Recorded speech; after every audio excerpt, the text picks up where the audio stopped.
Hi, I'm Kutay. In this video, we're gonna talk about what you should do when you purchase a new camera, whether it's a new camera or a second hand.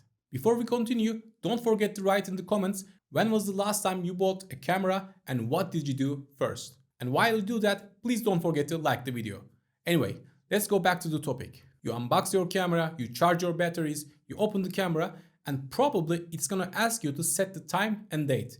Don't skip this part, because having right time and date information in your EXIF files will help you in the future. When you plan a shoot, you can go back to the photos and take a look at how was the light in that specific location, in that specific time and date, so that it will make it easier for you to plan your next shot at that exact location. Another thing is copyright information. But keep in mind, this will not give you copyrights for your photos. It's not the same thing as registering those photos for your name. In case of a bad situation or a copyright strike, it can help you to prove that those photos belong to you. Also, it will make it easier for you to search your photos online if there is an unauthorized use. Another thing is diopter settings. If your camera has a viewfinder, whether it's optical or digital, it might have a diopter. It's a little dial next to your viewfinder. By adjusting that, you can compensate for your eyesight.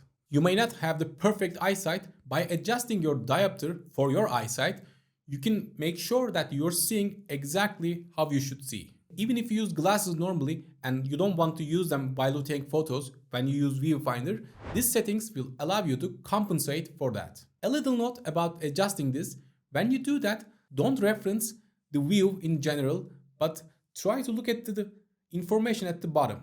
Because depending on what your lens see, what the focusing is set, the general view might be deceiving, but the information at the bottom is stable. So if you can make sure that they are sharp, then your settings are correct. Another thing is formatting your cards. Maybe you already formatted them in the PC, but when you first insert them into your camera, also format it in your camera, because it will allow your camera to create its own file structure. It may not be necessary, but it cannot hurt. Obviously, you're gonna also adjust your AF settings, RAW, JPEG settings, burst settings, etc. I also want to remind you one more thing. Before you pack up your camera box and restore it, leave your manual out, because in the future it might come in handy, especially about personalizing your camera, customizing your settings. These things will help you great in the future, but it's kind of hard to adjust at first. So keeping your manual in reach will help you about that. Well, that was it for me for this video.